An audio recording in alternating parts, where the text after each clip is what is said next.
आखिर अतीक की बेगम यानी लेडी डॉन शाइस्ता कहां है, उसकी तलाश लगातार जारी है और लेटेस्ट लोकेशन के बारे में पता चला है। यह भी पता चला है कि वो शायद दूसरे राज्य भी जा सकती है। अपडेट क्या है आपको सुमित बताएंगे।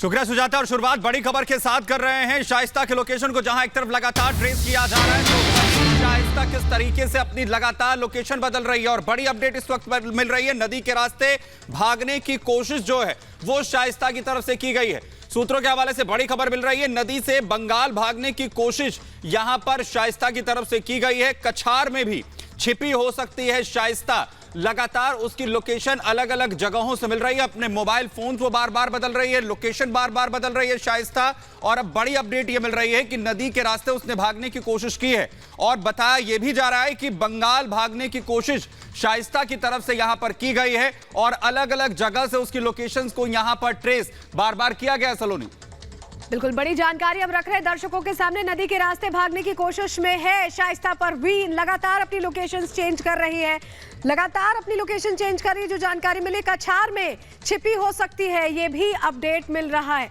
ये भी अपडेट मिल रहा है। और नदी के रास्ते कहा जा रहा है कि बंगाल जा सकती है, बंगाल जाने की तैयारी कर रही है, कोशिश ये कर रही है कि वो बंगाल चली जाए और इसके लिए अलग अलग रास्ते अख्तियार कर रही है। मोबाइल भी चेंज कर रही है, सिम भी चेंज कर रही है, जिससे कि उसकी लोकेशन ना ट्रैक हो पाए। हमारे साथ हमारी सहयोगी श्वेता भी जुड़ी हुई है न्यूज रूम से। ओवर टू यू श्वेता, क्या बड़ी खबर है?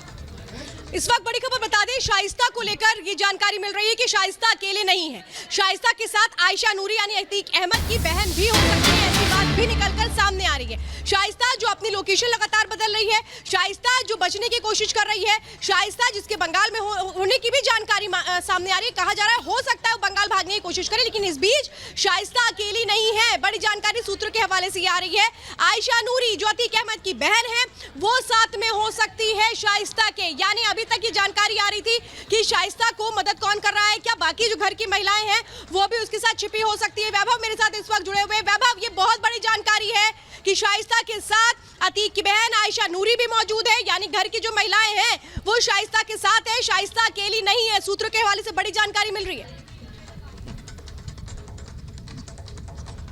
बिल्कुल। और श्वेता, सबसे बड़ी बात यह है कि लगातार 30 दिनों से ये तीनों लोग एक साथ ट्रेवल कर रहे हैं और अब ताजा जानकारी जो मिली है वो ये है कि ये गंगा का कछार इलाका और इसी नदी के रास्ते वो पश्चिम बंगाल तक का भी ट्रेवल वो तीनों लोग कर सकते हैं। और इसी के चलते अब कहा यह जा रहा है कि कछार के इस इलाके में भी लगातार कॉम्बिंग जो है वो प्रयागराज पुलिस के द्वारा की जाएगी। सबसे अहम यह है, अभिषेक एक बार बाएं तस्वीरें दिखाएगा, क्योंकि बाएं कछार में इस तरफ अगर आप मुश्किल से 3 से 4 किलोमीटर पैदल आगे बढ़ेंगे तो भरेठा का वो गांव जहां पर कल कॉम्बिंग की गई और साथ ही मरियाडीह वो गांव जहां पर कल पूरा दिन पुलिस की टीम कॉम्बिंग करती हुई नजर आई। तो अब ऐसे में 3 से 4 किलोमीटर पैदल ट्रेवल करना, जिसके बाद कछार का ये पूरा इलाका जो तकरीबन 20 से 30 किलोमीटर के क्षेत्रफल में फैला हुआ है और फिर ये गंगा नदी। और खबर ये है सूत्रों के हवाले से कि गंगा नदी के ही रास्ते ये तीनों लोग जो हैं वो फरार हो सकते हैं,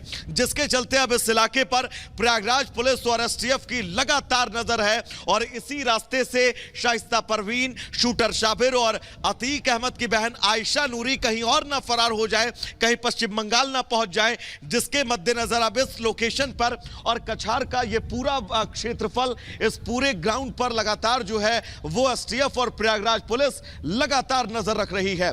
मरियाडीह में कल लोकेशन मिली थी, भरेठा वो जगह जहां पर लोकेशन ट्रैक की गई थी, जिसके बाद कल किस तरह से श्वेता पूरा दिन इन दोनों गांवों में कॉम्बिंग हुई और पूरा दिन कॉम्बिंग के बीच अब आज खबर यह है कि इस कछार के रास्ते से ये गंगा नदी और गंगा नदी को पार करके या फिर इस नदी के रास्ते से ही वो लोग पश्चिम बंगाल तक ट्रेवल कर सकते हैं। 3 लोग एक साथ ट्रेवल कर रहे हैं, लगातार लोकेशन बदल रहे हैं और उनकी कोशिश यही है कि गांवों तक पहुंचा जाए, शहरों को दूर रखा जाए अपने इस ट्रेवल में। और यही थोड़ा सा मुश्किल जो है वो प्रयागराज पुलिस के सामने आ रही है इन लोगों को ट्रैक करने में। लेकिन अभिषेक एक बार बाएं तस्वीर दिखाएगा, ये दाहिने अगर तस्वीर देखेंगे आप तो ये दरअसल सीधा कौशांबी आपको नजर आ रहा है, उस पार कौशांबी है। और अगर आप दाहिने तरफ थोड़ा सा और आगे बढ़ेंगे तो ये प्रतापगढ़ का इलाका जो है वो शुरू हो जाता है। है और बाईं तरफ ये प्रयागराज है, यानी कि 3 जिलों का ये सेंटर पॉइंट है और बीच में ये गंगा नदी और इसी गंगा नदी के रास्ते पश्चिम बंगाल तक भागने की जो है वो फिराक में ये तीनों लोग हैं जिनको लेकर पुलिस लगातार तलाशी कर रही है। चुनौतियां तमाम थी, लेकिन इन चुनौतियों के बीच अब इस लोकेशन का मिलना और इस लोकेशन में इन तीनों लोगों को ट्रैक पर पाना कितनी बड़ी चुनौती है।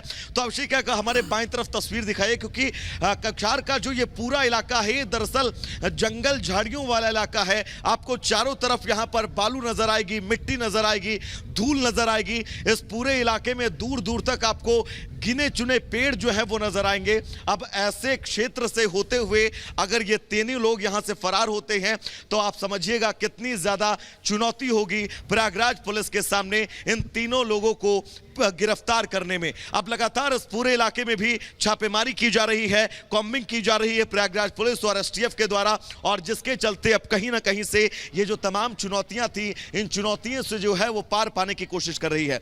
नाविक हमारे साथ मौजूद है, इनसे हम खुद समझेंगे कि भरेठा का इलाका कितना दूर है, यहां से मरियाडी का इलाका कितना दूर है। दादा, यहां से बरेठा कितना दूर पड़ेगा? कम से कम 4 किलोमीटर। 4 किलोमीटर। अगर बाई रोड जाते हैं, गाड़ी से जाते हैं तो कितना वक्त लगता तो कम से कम 18 किलोमीटर। अगर मरियाडीह की बात करें वो कितना दूर है? वो पड़ जाएगा मरियाडीह कम से कम 12-14 किलोमीटर। 12-14 किलोमीटर। तो ये जो सफर है आप समझिए, भरेठा जहां पर कल पूरा दिन कॉम्बिंग की गई वो यहां से मुश्किल से 4 से 5 किलोमीटर अगर आप पैदल ट्रेवल करते हैं। बाय रोड अगर आप आते हैं, अपने साधन से आते हैं तो यहां तक फिर भी आपको पैदल ही आना पड़ेगा, लेकिन वो सफर 12 से 14 किलोमीटर का है, यानी कि बहुत नजदीक प्रयागराज के अब पुलिस को जो लीड मिली है और इसी लीड के आधार पर प्रयागराज पुलिस लगातार जो है वो यहां पर छापेमारी करती हुई नजर आ रही है। लेकिन छापेमारी के बीच अगर वो लोग, यानी कि वो 3 फरार लोग जिनकी पुलिस तलाश कर रही है, शाइस्ता परवीन सबसे पहला नाम, दूसरा नाम आयशा नूरी जो अतीक अहमद की बहन है, तीसरा नाम शूटर साबिर जिसने किस तरह से राइफल के द्वारा इस पूरी वारदात में अपना रोल निभाया था वो तस्वीरें भी हमने देखी। लेकिन अगर इस इलाके तक वो पहुंचते हैं, क्योंकि 3 जिलों का ये सेंटर पॉइंट है, 3 जिलों के सेंटर पॉइंट होने के साथ ही साथ आप समझिए ये पूरा इलाका, यहां पर दूर दूर तक आपको ना लोग नजर आएंगे ना गांव नजर आएगा। ऐसे में अगर यहां पर वो पहुंचते हैं और इस इलाके से भागने की कोशिश करते हैं तो भागने में कहीं ना कहीं से उनको कुछ आसानी जरूर होगी, और यही सबसे बड़ी वजह है कि अब प्रयागराज पुलिस और एसटीएफ की टीम उस पूरे इलाके को ट्रैक कर रही है, इस पूरे इलाके पर नजर रखी बिल्कुल बिल्कुल वैभव, हम आपके पास आएंगे। शाइस्ता परवीन की लेटेस्ट लोकेशन कछार में पाई गई है और यह भी आशंका है कि वो पानी के रास्ते पश्चिम बंगाल जा सकती है, लेकिन